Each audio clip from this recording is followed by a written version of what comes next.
Bitter criticism. Uh, Bitter criticism. Russia Today articles from 2 days ago. I just read a Pepe Escobar article.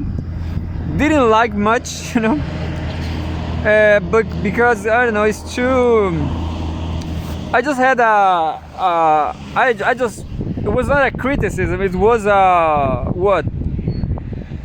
Epiphany, Yeah, it was an epiphany.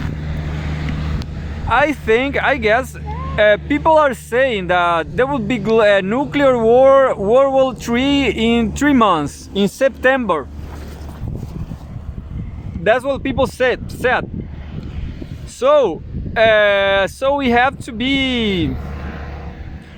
to consider that this may be the start of chaotic time, a very crazy time, very difficult times, at times for heroes, I guess. So anyway, June 20, 2024, home Russia and former Soviet Union. Strategic defeat means end of Russia, Putin. The Russian leader has warned the West against making another big mistake. The West must realize that defeating Russia is not only unlikely, but impossible due to the unity of its people, who understand that it will spell the end of the country's thousand years history. President Vladimir Putin has argued.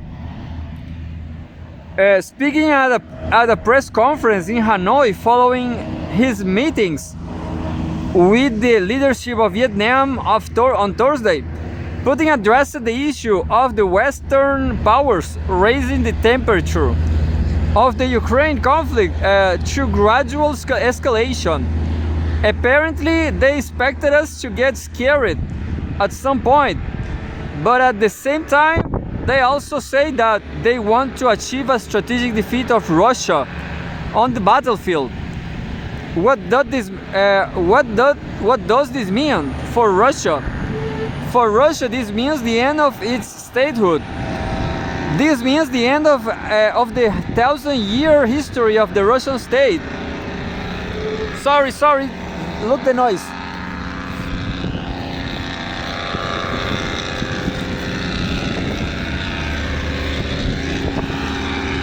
Go bus driver, truck, go truck, go truck, go truck, go truck, woo, go truck.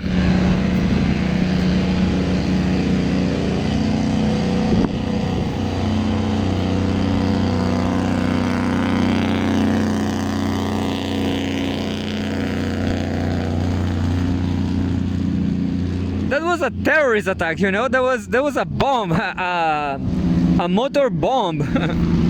That was a bomb on wheels. Can you hear that shit? Oh, terrible. World War III started. That's World War III, people. World War III started in Chile. Look at that noise. That noise came from 10 miles away, It's terrible. That truck driver should take care of the ears, absolutely. Speaking at the press conference in Hanoi following his meeting with the leadership of Vietnam on Thursday. Oh, this is so noisy, look, it's so noisy. More noisy truck. Oh, terrible night here. Terrible night. Is Hanoi following his meetings with the leadership of Vietnam on Thursday. Putin addressed the issue of Western powers raising the temperature of the Ukraine conflict.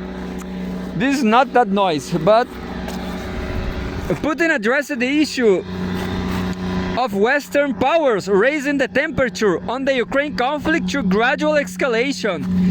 Apparently, they expect us to get scared at some point, but at the same time, they also say that they want to achieve a strategic defeat of Russia on the battlefield. What does this mean for Russia? For Russia, this means the end of its statehood. This means the end of the 1,000-year history of the Russian state. I think this is understandable for everyone, Putin noted. And then the question arises, why should we be afraid? Well, wouldn't it be better to go all the way down? This is elementary.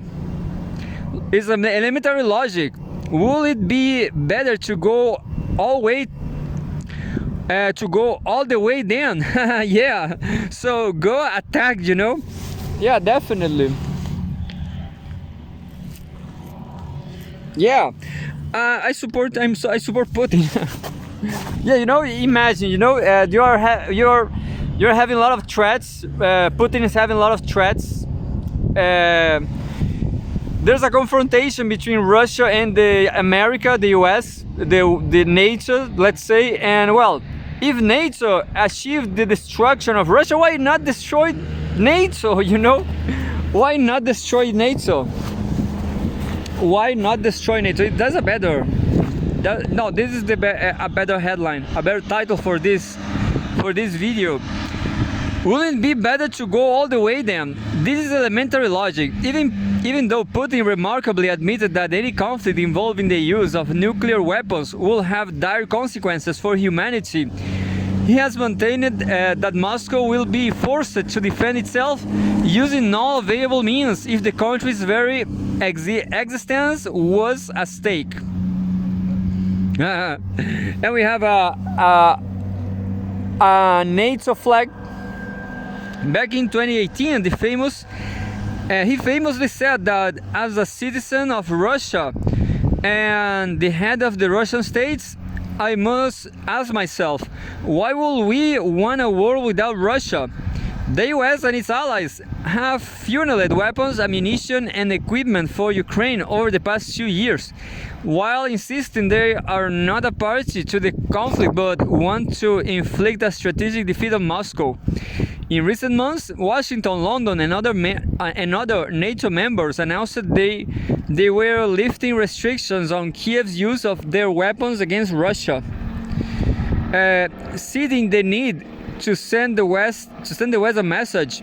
Last month, the Kremlin ordered the military carry out drills in deploying non-strategic nuclear weapons.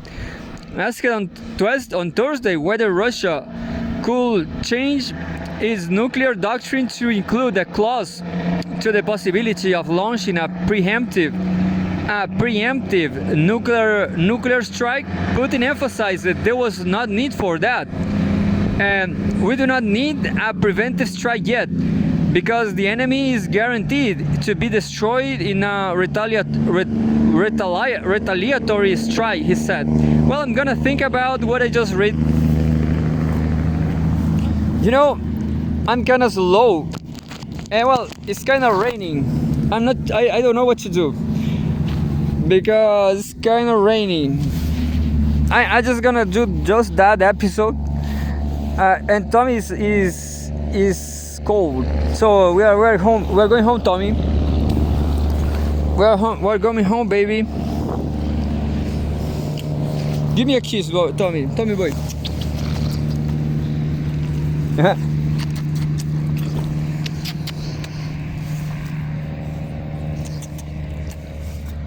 Tommy is angry with me because I'm angry. I bet him because he cheated on inside the house. Understand? But well, it's very simple. I cannot. It's raining too much, just too much, and I could not come here. Look, maybe I'm gonna show you. I'm not sure. There's a lot of water. There's a lot of mud on the ground. Look, not right here, but hopefully is here. Look, there's too much water.